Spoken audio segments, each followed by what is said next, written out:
Erigo, la provincia Madre Caterina Podestà. Chiavari, 30 settembre 2018.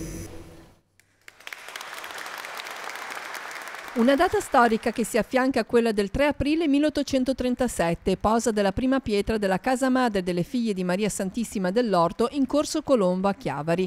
Dopo 181 anni le suore Gianelline tornano da dove sono partite. Nostra missione, anche siamo sorelle di diverse lingue, di diverse nazionalità, hay una cosa in comune tra noi, la vivenza di un carisma di carità evangelica vigilante e la nostra vocazione che è un dono di Dio e la vivenza di questo carisma gianelliano, soprattutto di portare avanti l'aiuto della persona più bisognosa, del povero. La nuova madre provinciale sarà Suor Giovanna Petronio, chiamata a guidare la congregazione delle religiose in questo momento di passaggio e unificazione tra le due province di Genova e Roma. Unificare le due province sempre con l'intento di ascoltarci, di vivere il più possibile all'unisono, in modo che insomma diamo testimonianza proprio di unità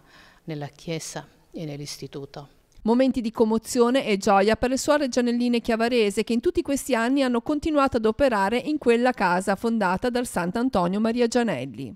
È una gioia grandissima, profonda, perché io vivo qui pensando a quando le mie consorelle sono partite di qui e come il Santo Fondatore da qui ci ha creato, dalla Madonna dell'Orto, figlia di Maria, e in questa casa.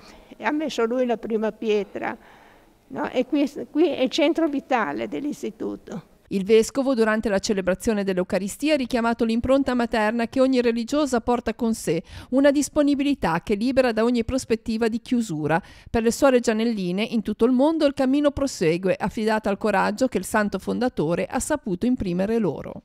Lui sempre animò a ogni sorella, la prima e oggi con il suo pensiero, a avere questo coraggio e questa fiducia in Dio e nella Madonna.